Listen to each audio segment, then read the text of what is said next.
Hey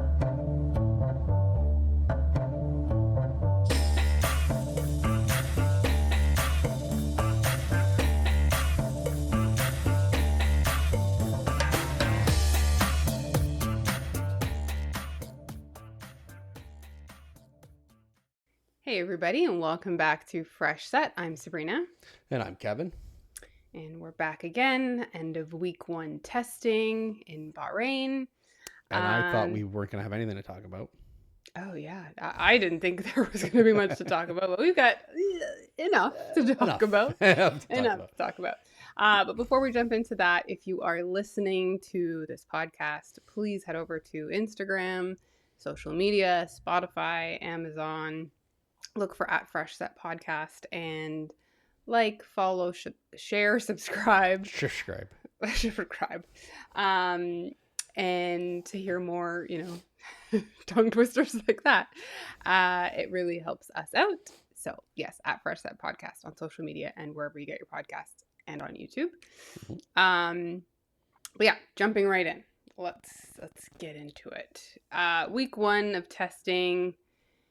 This is where the cars are on track for the first, I guess it's the second time this year because we had the shakedown. Yeah, I mean, they have the shakedown. First of all, it's not broadcast, which is the first time it's happened in a long time. Yeah. I don't know why they don't broadcast it because there are live updates and clips coming out as soon as things are happening. So what's the point of not broadcasting? It's not like you're having private tests where the teams are looking at other people's setup. Everybody can see everything. Yeah. An Aston Martin crashed or whatever. They had to airlift something, and it's a flat floor like everybody else's floor. So you're not like, it's not like there's tricks that they're trying to hide. You can see all the intakes. You can see all the aerodynamics. You can see everything that's going on track. So why aren't you letting people see it when that's what the shakedown was for. You're there to see if any of the parts actually fly off your car. Yeah. And if it's actually working. And hit somebody. Yeah. Yeah. I mean, I saw I was on, I think it would have been F1 TV. You could see like 1 hour of it. They had 1 hour, out of the 3 hours each day. Of the 3 hours. They were only broadcasting the last hour. Yeah, so you're not seeing enough. And then... I feel like, and we'll get into this after the timings and everything, I feel like that it was the FIA and F1 is so worried that their regulations and everything that they're putting in place is going to fail so poorly and it's going to make everything look so bad. Yeah. Spoiler alert, it might. That they didn't want to broadcast it all and make a big deal of it. But you've also released enough that everybody can kind of glean something from this. Because starting is only 2 weeks away. Yeah, I mean, I think you're right. They're probably like, okay, regulation change. Let's not show everything. Let's not show it takes, a team 20 minutes into a session before they can actually get their car out of the garage.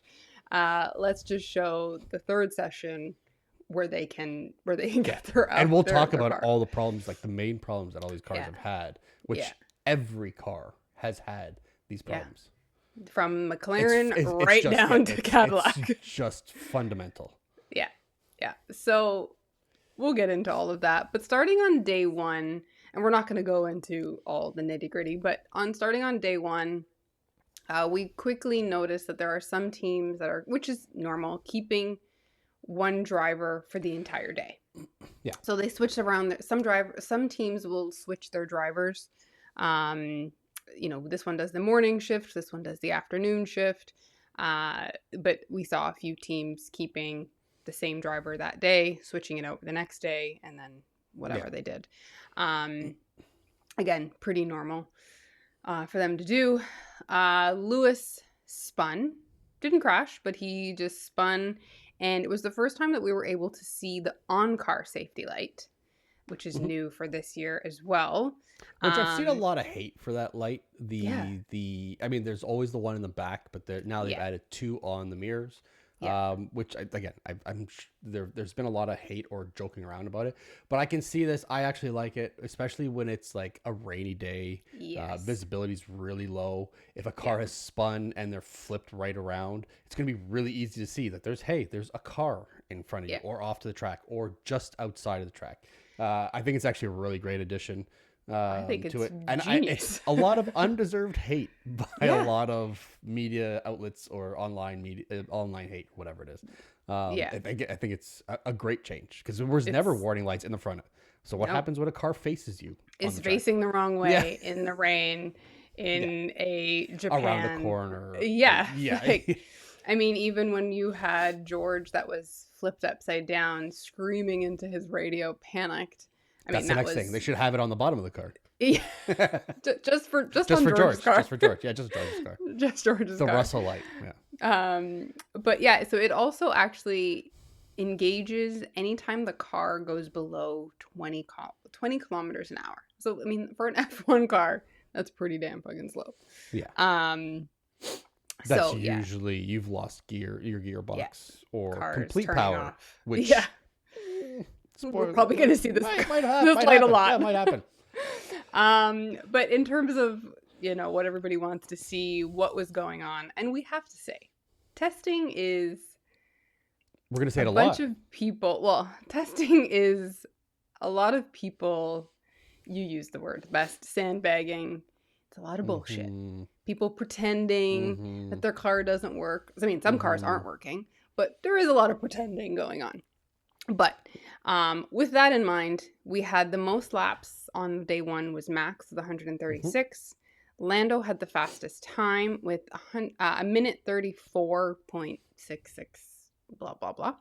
And then Max had the top speed in the speed trap, which is 336.4 kilometers which is, an I hour. believe, the fastest.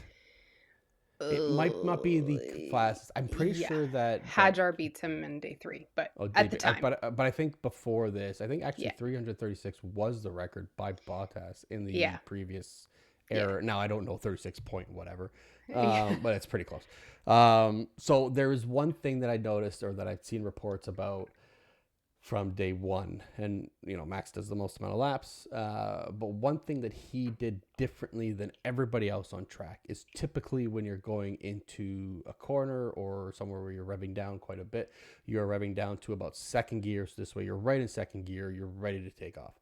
Max was the only one this day that started to go down to first gear to rev up and make enough revs within his engine so it's actually force feeding his power unit, so he has enough coming out to feed that new 50% power unit, because now we don't have the MGUK, whatever the fuck it's called, where it charges your turbo and there's all technical anyways. But he's trying to build more power into his battery unit or his power unit, so he has enough and he's building up more charge than anybody else would have. And everybody else was kind of like, and then at the end of the first day, everybody was kind of, pissed off at Max because he wasn't really happy with the way certain things were. And we find out in then day 2 and day 3 that everybody's starting to pull that same trick. Doing it. Everybody's doing that same trick. Doing it. Because the cars are fundamentally fucked. Yeah. That's a good name for them. Just F1 fundamentally fucked. Yeah, they're F1 FF. Yeah. And we'll kind of talk about we'll get back into it. What all that is, the issues that everybody's having. Dropping down to first gear is when not you're ideal. Already at like 80 kilometers an hour or wherever they are at. Yeah. It's not ideal. Typically not what happens with a regular engine. With a regular engine. But yeah. So day 2, we have the same list. So Lando had the most laps. He did 149. Charles actually had the fastest time with 134 of the day. 134.2, and then George had the top speed, 336.3 kilometers per hour. Yay, George. And then day 3, we had Oscar with the most laps with 161, totally blowing everybody else out of the water there. Kimi had the fastest time, so he did 133.6. And Hadjar with the top speed of 337.1. Which we know Hadjar also had a couple issues with the car at the shakedown. At the shakedown, yeah. He actually crashed and they didn't run one day because they weren't sure if they were going to have spare parts in time for Australia or maybe here. But they didn't want to take a chance. It was just more precautionary than it was anything else. Yeah, I mean, that probably felt good for him for like crashing in the shakedown and then being top speed. Fastest, yeah. Yeah, on day 3 of testing. And then just to do the overall of the day, of the 3 days, the first 3 days, the top 10 of fastest from number 1 to number 10. We don't need to go into everybody else. And again, these numbers are point whatever away from each other. They're very close, except for the top 2, which is Kimi Antonelli. He, with his day 3 time, he was the fastest of all 3 days, followed by George, Lewis, Charles, Oscar, Lando, Max, Ollie in 8th, Ollie Bierman in 8th, Isaac Hadjar in 9th, and Esteban Ocon in 10th. Shocker for me. I didn't think he'd be up there, but I mean, Ollie was there too, so I mean, at least it shows both. Can you go through that again? So it was Kimi, George, 2 Mercedes, 2 Ferraris, 2 McLarens, and Max. And then Ollie, Hadjar, Ocon. Okay, so the 2 Red Bulls and all Mercedes or Ferrari engines. Yep. Yep. That's what we're looking at. Mostly the Mercedes engine. Yeah, mostly Mercedes. Yeah. But yeah, I mean, George was somebody that we can talk about. He was very vocal with a lot of things. From day 1. Yeah. He was very vocal about, we're not the fastest. We're not, I'm already sick. No, I'm already sick of George Russell. It's Bahrain week 1. We didn't hear a lot. Testing. And he is already out there saying it is unbelievable to see the difference of how far Red Bull is. It's unbelievable to see how quick they're going to be. I think there's going to be a really big gap. When everything coming into this weekend and over the break was the Mercedes power trick and the Mercedes being 4 seconds faster. And then all of a sudden we have quietly, George and Kimi at the top of the leaderboard. Yeah. There is no way in hell that this British fuck is not sandbagging everybody. It's like, and it's not even, he's not even he's trying, but it's not even a good attempt at sandbagging. No. And he's like smiling through a lot of it. I just find it very, they do have to answer some questions. It's media. It's part of the whole thing.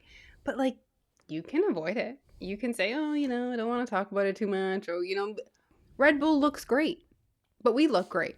But Ferrari looks great. Like, you don't have to like dig into it.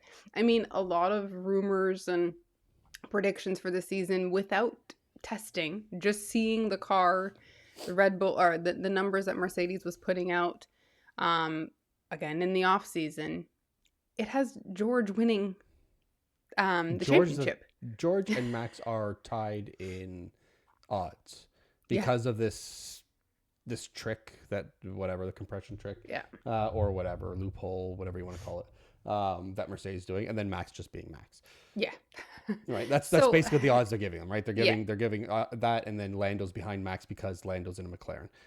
It's right, but I mean, we know the Mercedes is good, so or it's supposed to be good. So talk about your runs. Don't put it on Red Bull. I'm like, wow, they look so good. Wow, let's deflect from Mercedes. Talk about your run. Talk about how the car feels. Whether it feels good. I'm sure there's parts of it that don't feel good. Yeah. Or the fact that, which we can get into, but the fact that this style of driving under the new regulations is probably not conducive to an actual like Formula One race. Yeah. Right? Like, just silly. George, just very silly. Go back to complaining about the rain inside your helmet. Yeah. It was just really silly considering you have the Red Bull in 6th behind you two, Ferraris, and the McLarens. Which are Mercedes engines. And George could be very accurate with this. He could be indirectly saying Red Bull's lying. Red Bull's not showing us exactly what they have. So I know they're fast. I know whatever. I can see what. Fine, but it's not showing that right now. So probably and again, like you said, this started on day 1. Mm-hmm. So day one. Day 3 maybe. when Red Bull is trying to figure out, like everybody else, what the car does on track at a race pace. Yeah. Right? And they just figured it out a little quicker. Max figured it out a little bit quicker than everybody else. And then everybody followed suit. Yeah. Just silly. Just let's not say too much before we get into the actual race. Woody's really pissing me off. Yeah. But so I mean that was on track testing week 1. We do have testing week 2 later this week. We'll see what comes from this. I think some of these numbers are going to change. I think so too. I think we're going to see a lot of changes to aerodynamics. We're going to see changes in parts or trying different parts. I think we're going to see a lot of hopefully from the Aston Martins, who look terrible. We're going to hopefully see some things from Cadillac and Williams, who do not look good. Nope. Whether it's small aerodynamic changes or different engine tunings, that's going to help them a little bit here and there, or changes to the battery. It's going to allow them to last. Because I don't know if you saw it. I don't know if you got a chance to see the onboard from Nico Hulkenberg one day. Yep. Oh, I sent it to you, didn't I? Yeah. I did send it to you. It was horrendous. Absolutely disgusting. And it's hard to notice what the cars are actually doing when we're just watching a small clip on track and you see Max just fly by a Williams. You know what I mean? Like it looks great. And we don't really see what's going on 3/4 of the way down the track or running into the corner. But Nico goes and somebody clearly sees the onboard. They're pointing out, and there's a battery indicator on his steering wheel, obviously, so he knows when he has to recharge and he has to lift and coast and blah blah blah. He gets to 0. He's able to recharge his battery before a straight, and then as soon as he kicks in on the straight, from full power down to minimal power on his battery, which this is using the active, whatever they call it now. The active aero mode on the straight, and before he's probably about 2/3 the way down the track, no battery. No battery. Engine just sounds flat. You can see he's losing speed, and then he's going to have to start to lift and coast and then drop his gears to start building revs and building battery power back. You can't do a main straight in one charge of your battery, or whatever the term is. That's a problem. He's about to go through a corner as well, where there's going to be cars probably in front of you, behind you, beside you, like where you're likely to defend and you need some power. Which you won't be able to. And then everybody's just going to rear end each other, cut each other off. Like, how is this going to work? I mean, we're going from, making...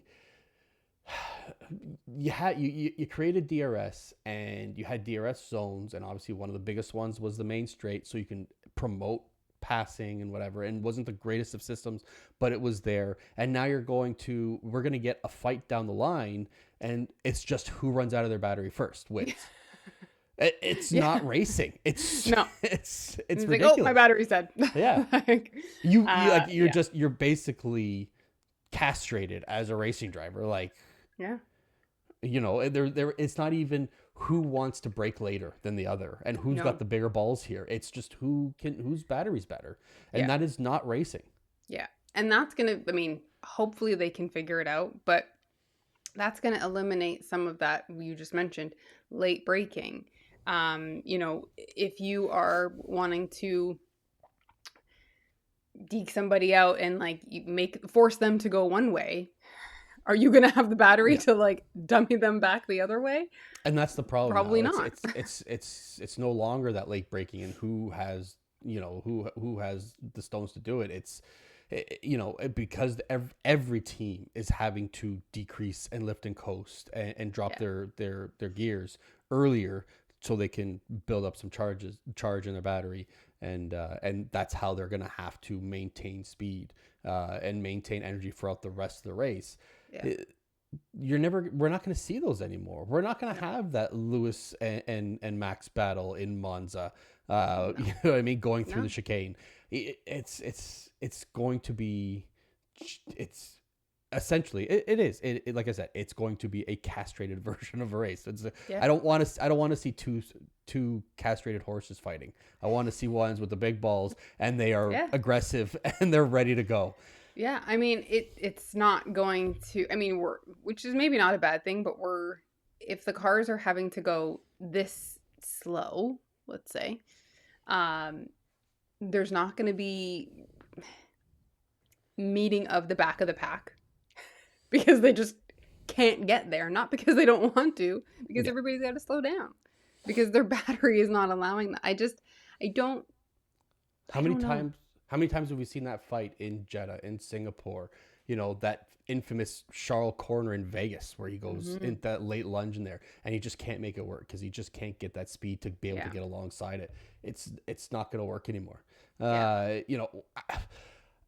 I'm thinking of just a regular straight. What if we're going into Spa, into Eau Rouge, and now we just don't have the straight, but now we have to have enough battery to get up the hill? I'm like, we have a large incline that we're trying to carry a ton of speed through into a corner, and all of a sudden I feel like a tractor pulling a trailer behind me. I don't see that working. I could be wrong. I'm not a physicist. I haven't done the math on it, but it doesn't sound like anything feasible or anything that's going to translate into exciting racing. And I mean, you mentioned Vegas. That Vegas back straight is what, it's 2 kilometers long. So it is the longest straight on the calendar that everybody goes flat out, and there's no more flat out racing. No. There isn't. There's flat out for a little bit, and then all of a sudden somebody trips you, and you're sliding to the finish line. Yeah. How are they going to make it? Are they going to get to top speed halfway through and then be able to just putt all the way through and wave at fans? Like Fernando's going to have a ton of time to look at the screens. Oh, he's going to be looking at it the whole time, just coasting along.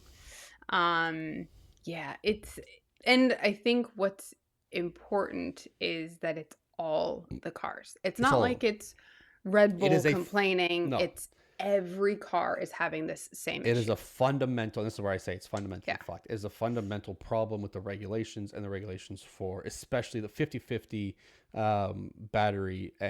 power unit and internal combustion engine, and then getting rid of that MGUK, which is supposed to be able to charge up your turbo, which helps the internal combustion engine, if I have that right. Either way, the way they've created it now is that there's so much more of a emphasis on battery and less fuel consumption. So it's smaller engines, smaller internal combustion engines, but larger batteries, and it's just there have been complaints about this from the beginning and from years ago that haven't been addressed. All the focus has been on the aerodynamics of it now. Smaller car bodies, different floors, different wings, active aero, whatever you want. And so much has been deflected from the actual mechanics of the vehicle that make them go vroom vroom. And so,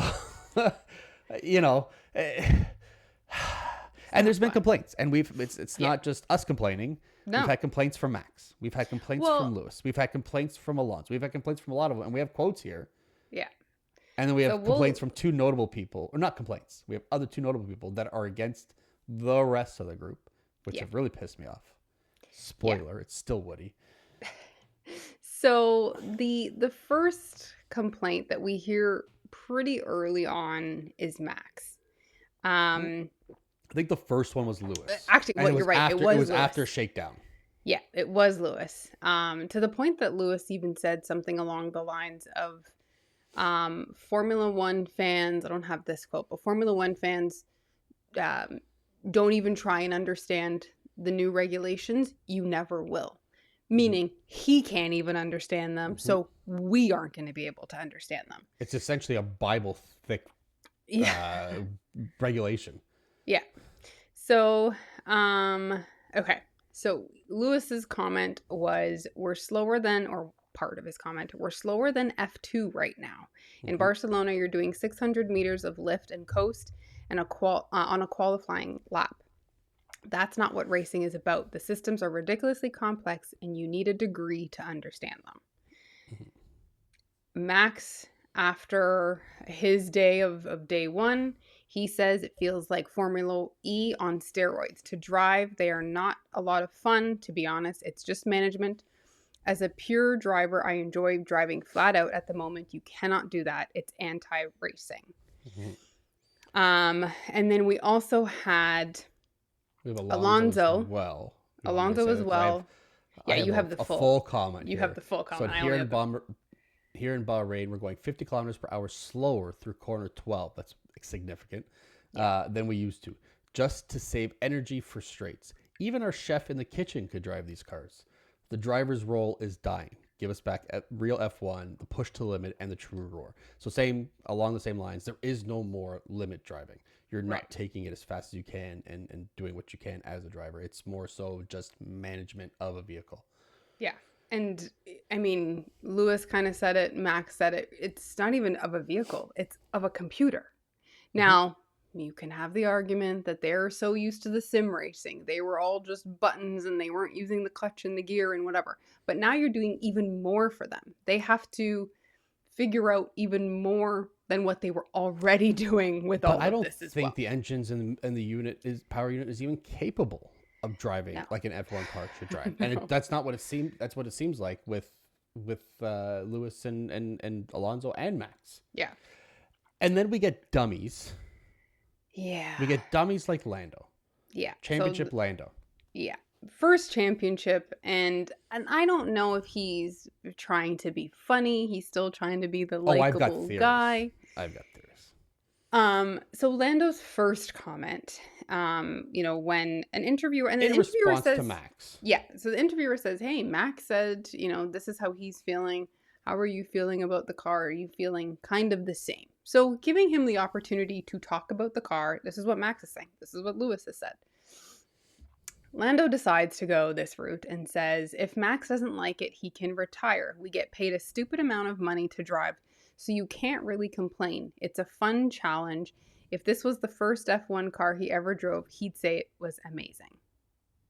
Yeah, he would, because this is the first F1 car he drove, and he's in F1. Yeah.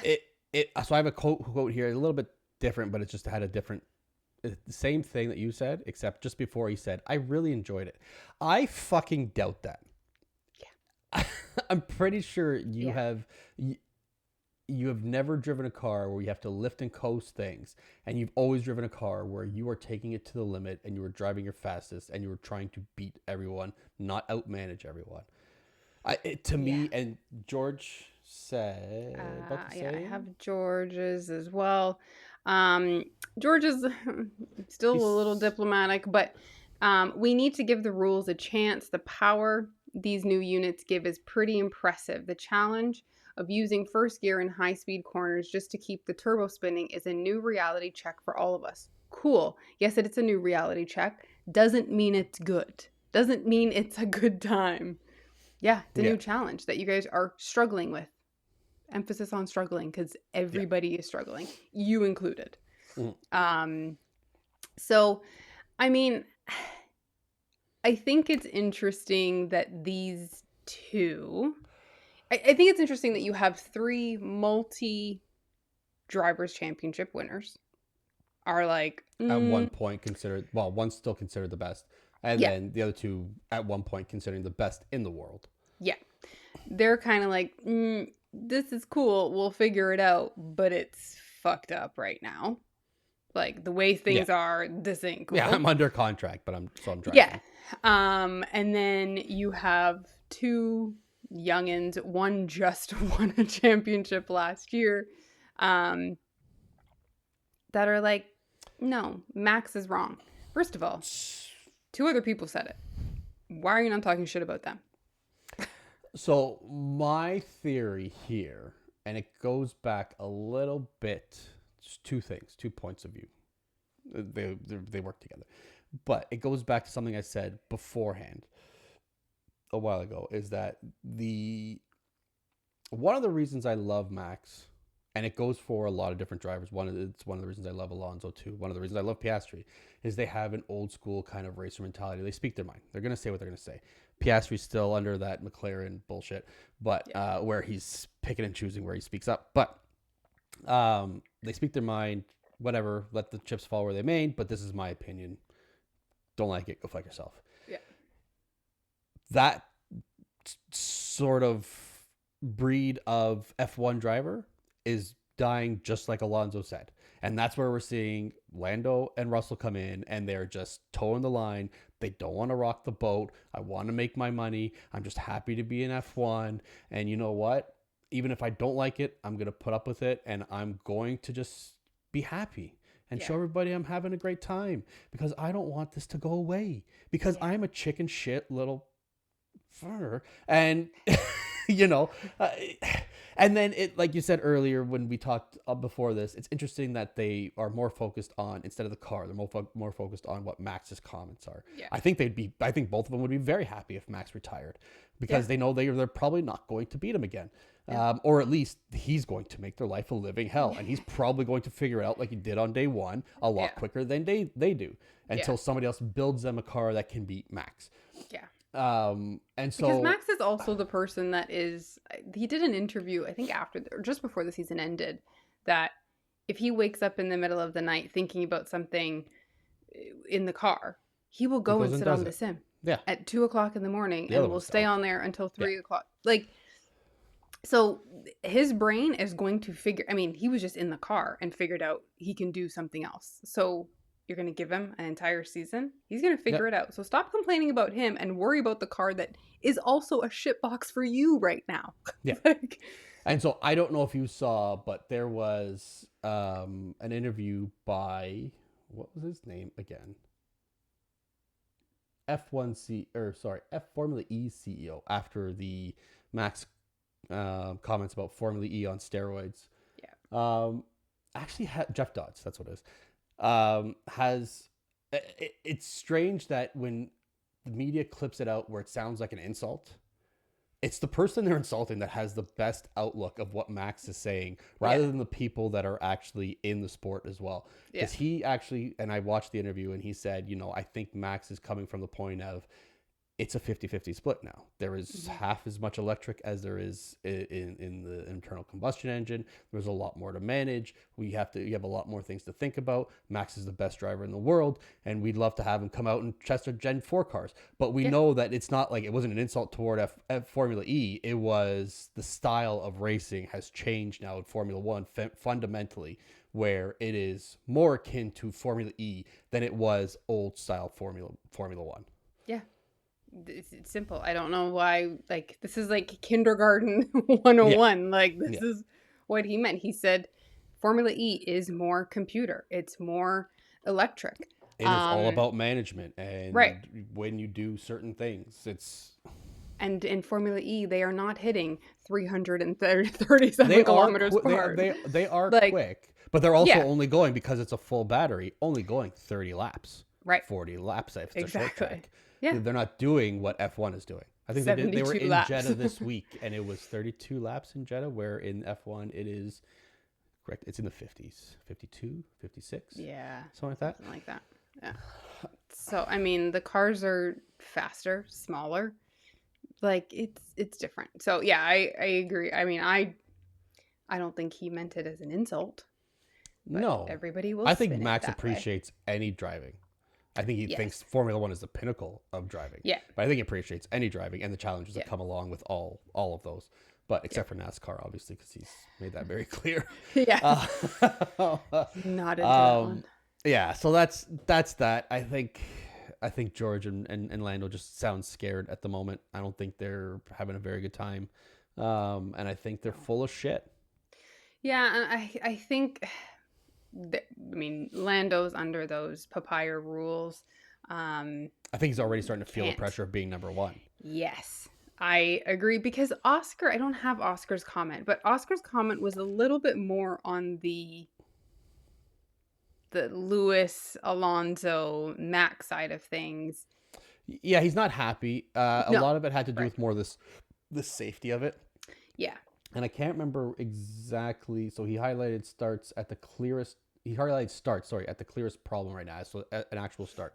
So the Yeah. problem with the race starts is instead of having the lights go on, you're starting to rev. You've got that, 5-ish seconds between first light on till lights out.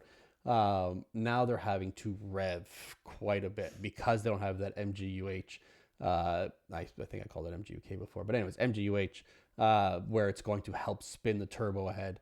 You're having to rev the car for like 10 seconds, and we saw it. We saw it on F1 TV with, Oscar. and I forget who the no, it wasn't. It was an Audi, and it was during what's his name now? The very technical guy that does all the things with all the technical parts of the vehicle. I can't remember his name now. Black guy with the frizzy hair. Yeah. What's his name? I can't remember. Anyways, he was there on side, and he was talking about that.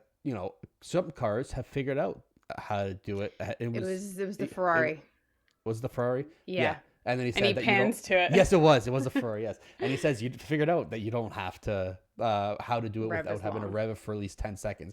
And there goes the Ferrari revving for probably about 12 seconds. Yeah. And they watch the whole thing, and they pan back to him. He's like, "Oh, geez." So it's really a problem. And Oscar's was more around the safety of we're having a lot of cars, even if you're put in straight line mode. A pack of 22 cars with a couple hundred pounds of less downforce. So you're sticking to the track a lot less. Sounds like a recipe of disaster for me when you're going into turn 1. Yeah. Well, they did do a practice start on, I think it was day 3. It was absolutely horrendous. It was horrendous. Some cars couldn't get going. And that's where I saw Oscar was stopped. Yeah. Oscar was stopped there for a long time revving. Yeah. Colapinto couldn't even keep it on track, and he was just coasting into a pit box. Yeah. Or a starting box. Yeah. It was absolutely disgusting. Which is, again, to the point that it's not like Max and Lewis don't like their car setup. This is a issue with the entire team. Yeah. Or the entire grid. And this is where it goes back. Sorry, go on. No, so I was just going to say, so to complain about like someone when they're actually just talking about the car. Like all these people are just talking about the car and the regulations, and it's not fun, and they're trying to figure it out. And that's why they should be scared of Max, because they're more focused on Max and not what's going on in their car. Yeah. He's already in his head, and the season hasn't started. And that goes back to what I said at the beginning. So everything was so focused on the new look of the cars and the new aerodynamics of the cars, and everything was going to be better, and we're going to get rid of DRS, and it's going to be easier to pass because our cars are smaller. And Fred Vasseur in 2023, when these regulations first came out, was the first one to say, this is going to be a problem. When we look at the engine regulations, it's going to be a problem. Yeah. And here we are. It's a problem. And it doesn't matter what our car looks like.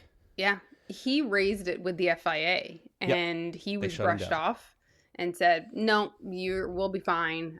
You're crazy. You don't know what you're talking about. I'm paraphrasing. But they shut him down. It's probably went that way, yeah. I can see it. They said, it's not a problem. The car is going to be great. Yeah. And then fast forward to now, teams like Ferrari I think have all said, teams but one. Well, yeah.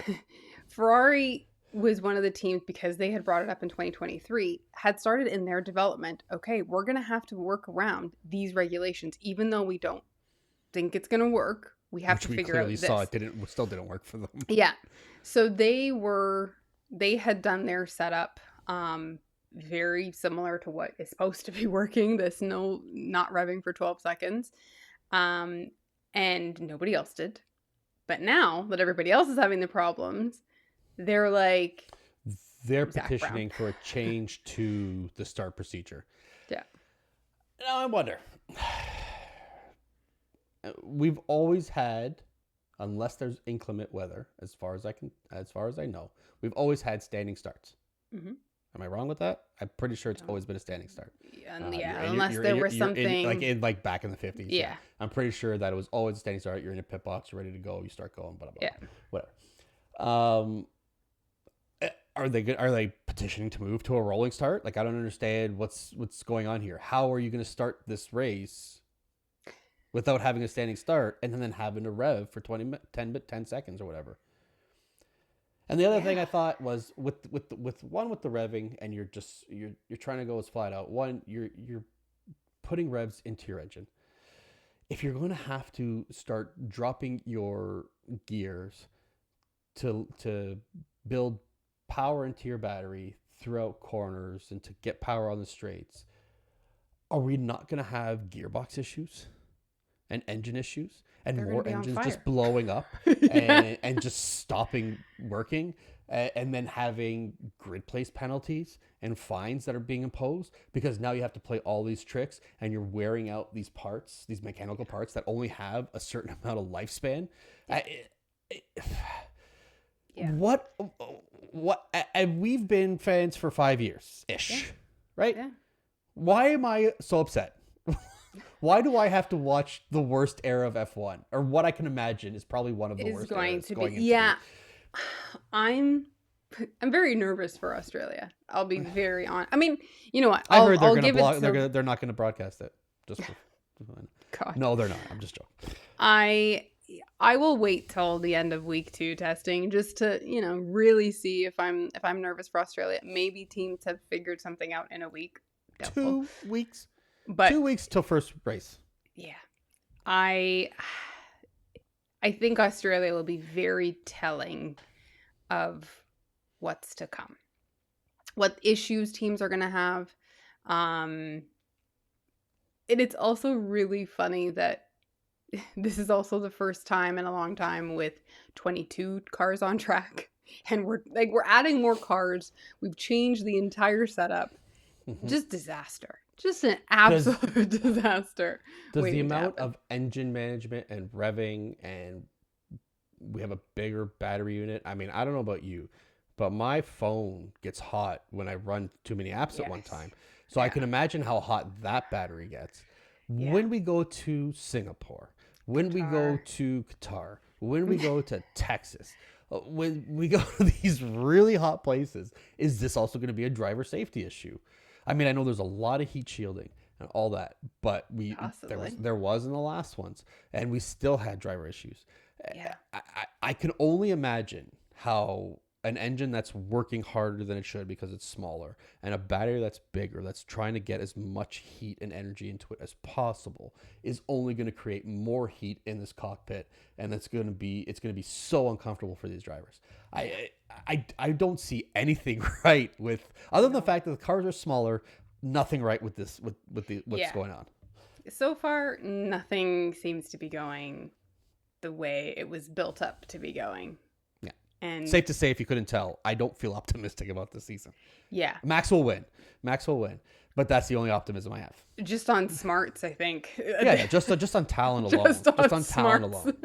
I mean, he's going to outsmart somebody at least in 3 races and then drive normal for the rest of them, and he'll win.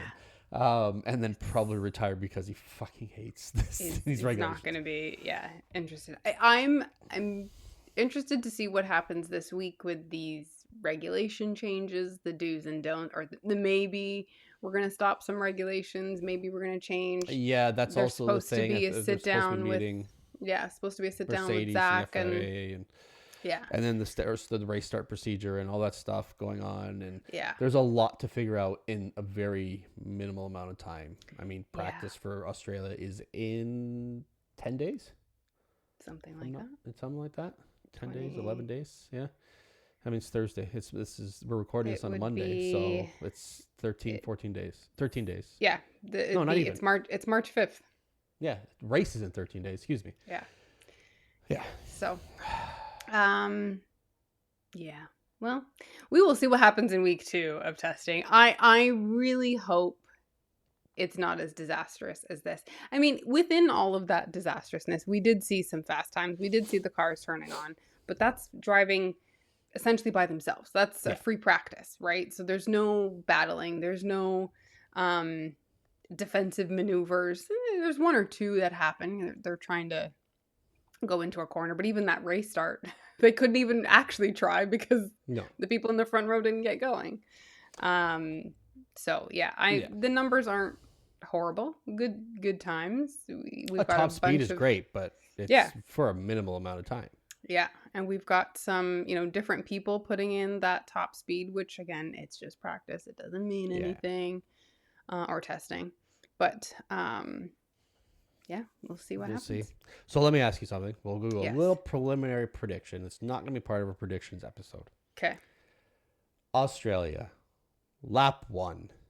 How many cars are out of the race? On lap from 1? Yeah, just take a guess. We'll take a guess. 4. Out of 4? Out of crashes and then just our car blew up. Yeah. 4 is a pretty good number. I'm gonna go ballsy. I'm gonna go 6. I was gonna say 6 not finishing the race. That's a good but one. you said lap 1. Yeah, lap 1. Yeah. Lap 1, I'm going 4. I could see 4 out in the first 2 turns or whatever. Yeah. And then because don't forget, Australia does have quite a long straight, that curved straight that goes along, which was before Vegas, I believe, the longest straight. If I could, I mean, it's technically a turn. Is it counted as a turn because I don't know it's if curved? it's counted I as don't know. a Whatever. Yeah. It's a long run. It's probably like 1.5 kilometers. Yeah. I could see some car just be like, crapped out. Sorry, onto the runoff, yellow flag, or 2. We could see an Audi and an Aston Martin out there, and just there goes a 6. Yeah, well, especially on lap 1 where they're so bunched up and everybody's just waiting for that move that you could just clip somebody by accident and then it's all over. Or somebody doesn't gear down before a chicane and all of a sudden they're in the gravel. Yeah.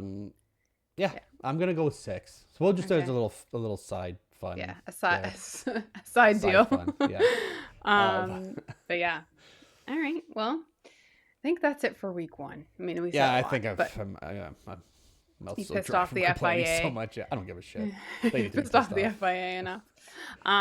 But yeah. If I'm pissed off, they should be pissed off. It's like my children. Exactly. Everybody's mad. The whole house is mad. Yeah. If I'm not happy, you're not happy.